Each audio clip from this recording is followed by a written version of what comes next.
Perkenalkan anggota kelompok kami, Zalfa Nurmunifah dan Savalia Desla Gunlista Putri.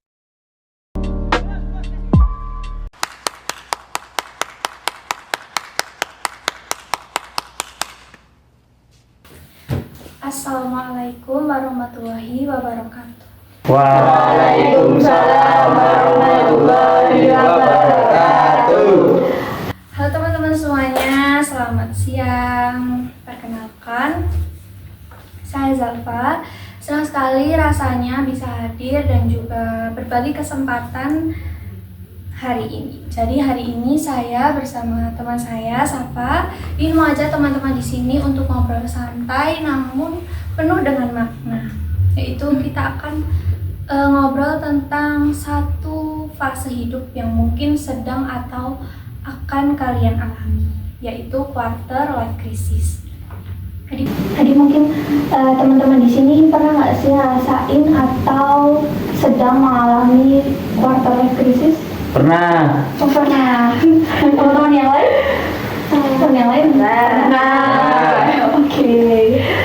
Jadi seperti misalnya pas kita bangun tidur nih, tapi udah ngerasa badan kita tuh udah ngerasa capek banget, terus tugas dibiarin menumpuk begitu saja. Kayak rasa semangat ini entah hilang entah kemana. Terus pas kita lagi scroll sosial media, kita melihat teman-teman kita yang udah tampak sukses dengan pencapaiannya masing-masing, lalu tiba-tiba muncul di pikiran kita kayak, loh kok hidup aku gini-gini aja ya. Mungkin teman-teman di sini kalau lagi scroll terus lihat postingan teman-teman yang udah sukses, ngerasain kayak gitu nggak sih? Ya. Halo semuanya, perkenalkan saya Savalia. Jadi barusan yang disampaikan oleh rekan saya tuh jujur sangat relate ya sama kehidupan kita di masa sekarang ini.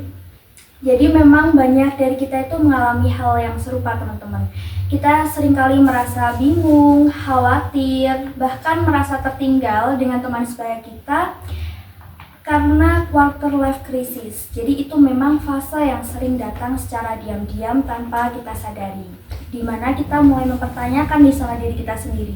Sebenarnya siapa sih aku? Apa aku cukup? Atau bahkan mau kemana arah hidupku sebenarnya gitu. Dan yang sering bikin tambah rumit adalah kita sendiri belum benar-benar mengenal siapa diri kita. Nah, mari kita mulai dari sana, mengenali diri kita sendiri. Jadi setuju banget apa yang udah dibilang Safa. Aku pun pernah berada di fase quarter life crisis ini. Jadi ketika aku tempat kuliah, namun akhirnya aku harus memutuskan mengulang dari awal, itu rasanya tentu berat sekali ketika aku melihat teman-teman udah melangkah lebih jauh, namun aku rasanya justru harus memulai lagi dari nol. Jadi saat itu aku merasa bahwa diri ini tuh gagal. Namun seiring waktu, aku mulai memahami satu hal yang penting, yaitu gagal bukan berarti kalah. Jadi terkadang kegagalan itu adalah menjadi sebuah pintu awal untuk menemukan arah hidup yang sebenarnya. Jadi ketika saya mulai bertanya apa sih yang benar-benar membuat hidupku ini lebih bahagia, jadi aku sadar bahwa jawabannya ini nggak bisa aku temuin di luar sana. Justru bisa aku temukan jawaban itu dari diri aku sendiri. Jadi teman-teman, mari kita bayangkan begini. Kalau kita belum tahu siapa diri kita, itu kita analogikan seperti berjalan di hutan tanpa sebuah kompas. Kita mungkin akan terus bergerak, terus melangkah, terus mengerjakan suatu hal, tapi kita sendiri nggak tahu nih arah kita itu mau kemana sebenarnya. Makanya penting untuk menggali diri sendiri. Ini bisa dimulai dari apa minat kita, apa nilai yang kita pegang, apakah kita lebih senang bekerja dalam tim atau bekerja sendiri, atau apakah kita itu lebih nyaman untuk berbicara atau menulis. Jadi semakin dalam kita mengenali diri kita sendiri, itu juga akan menjadi semakin mudah dalam kita menyusun arah kita untuk kedepannya. Nah, ngomong-ngomong soal arah, hal ini akan membawa kita ke poin berikutnya, yaitu merancang masa depan. Seringkali kita merasa takut untuk bermimpi, takut salah membuat keputusan, takut mengecewakan orang tua, atau takut kalau hidup kita ini gak sesuai dengan harapan orang lain. Padahal masa depan itu bukan soal menjadi sempurna, tapi tentang bagaimana kita dalam menjalani prosesnya. Mungkin teman-teman di sini coba luangin waktu kalian dan tulislah 5 hal yang ingin dicapai dalam 5 tahun ke depan. Itu nggak harus muluk-muluk, bisa cita-cita besar atau hobi baru yang ingin dicoba, atau mungkin bahkan hal-hal sederhana seperti ingin punya waktu untuk diri sendiri tanpa merasa bersalah. Itu semua adalah bagian dari sebuah perencanaan. Jadi nggak perlu besar, yang penting tulus, jelas, dan datangnya itu dari hati kita sendiri. Jadi teman-teman, memang kita ini terkadang lupa bahwa masa depan itu bukanlah hasil dari proses yang instan. Kita analogikan seperti sebuah pohon. Sebuah pohon itu tentunya perlu untuk ditanam bermula dari sebuah tunas, di mana ia perlu untuk disiram dan diberi waktu untuk terus tumbuh dan tentunya hingga menghasilkan. Maka dari itu, penting untuk tidak terlalu keras pada diri kita sendiri. Kita ini sedang belajar dan akan terus belajar sepanjang hidup kita. Jadi aku sendiri juga punya banyak sekali keraguan. Kadang aku takut gagal dalam memulai suatu hal, tapi saat aku mulai mengeksplorasi hobi dan minat, berbagi dengan teman dekat, dan ikut komunitas, aku jadi merasa lebih terarah teman-teman. Jadi merancang masa depan itu bisa dimulai dari hal-hal kecil.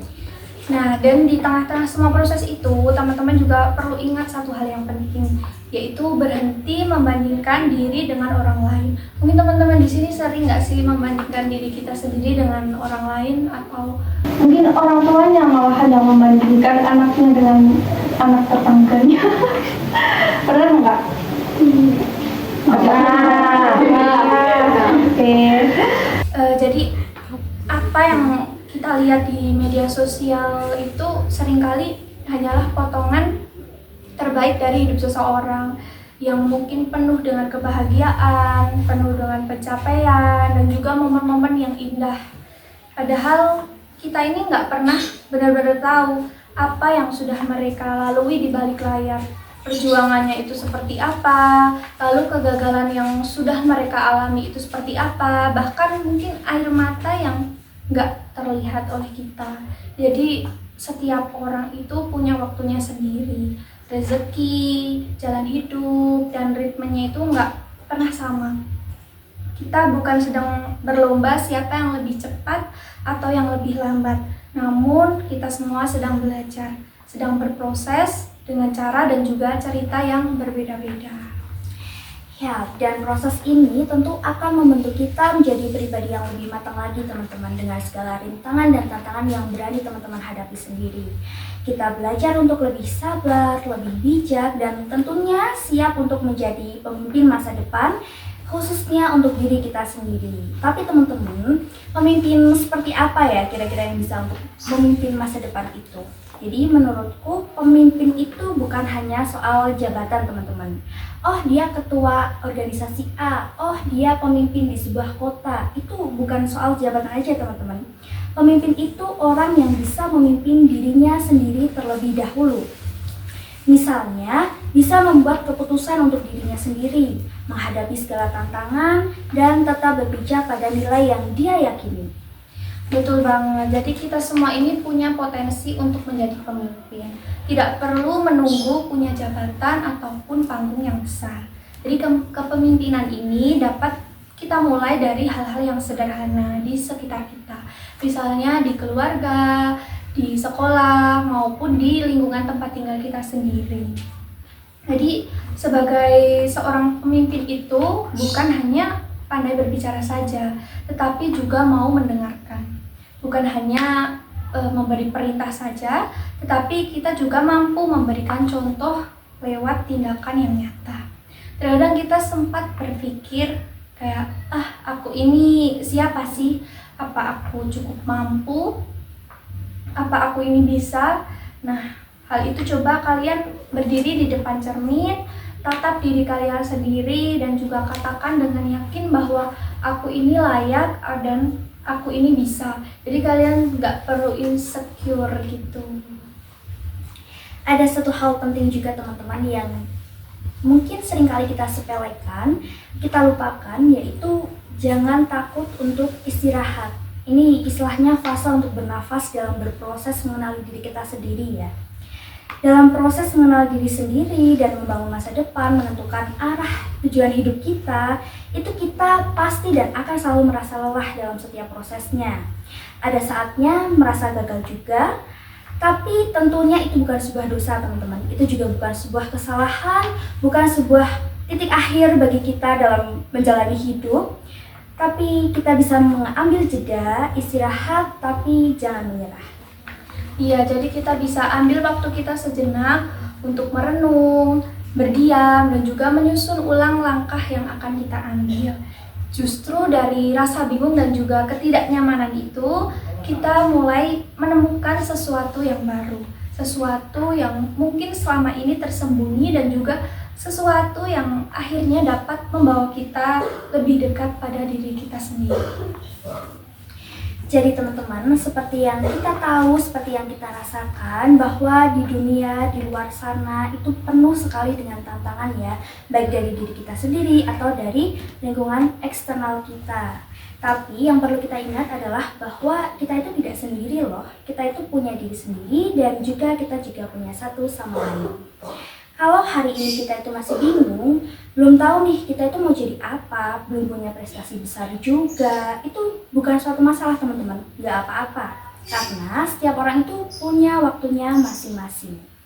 Jadi kita ingin mengajak teman-teman semua di sini untuk menjalani hidup dengan niat yang baik, usaha yang sungguh-sungguh, dan juga hati yang jujur.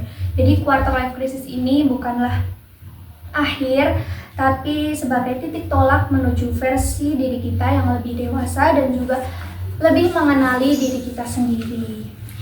Jadi teman-teman, sekian pidato dari kami dengan tumbuh bersama dalam quarter life crisis, dengan mengenal diri dan merancang masa depan. Tentunya dalam berproses kita akan selalu mengupgrade diri kita melalui pengalaman diri sendiri maupun pengalaman orang lain. Untuk menutup pidato ini, izinkan saya menyampaikan sebuah pantun teman-teman. Buah ceri, buah serikaya, Cakep. dibeli di pasar raya. Cakep. Siapkan diri sejak remaja agar dewasa jadi luar biasa. Dan ini aku juga mau nambahin pantunnya ya. Burung camar terbang ke awan, diam sebentar di dahan cemara. Jangan takut hadapi kehidupan, karena kita semua bisa dan juga kita semua berharga. Terima kasih atas perhatiannya. Semangat untuk terus bertumbuh. Wassalamualaikum warahmatullahi wabarakatuh. Waalaikumsalam warahmatullahi wabarakatuh. Terima kasih teman-teman. Waalaikumsalam warahmatullahi wabarakatuh. Terima kasih teman-teman.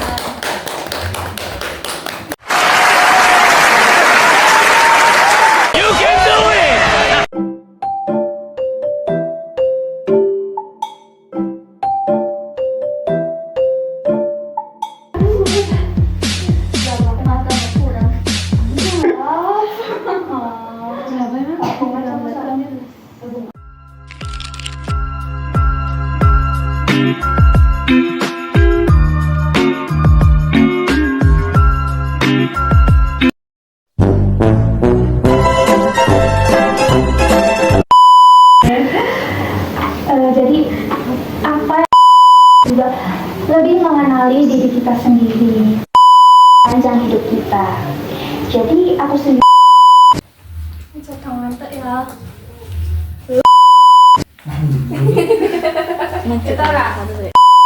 Kita kurang.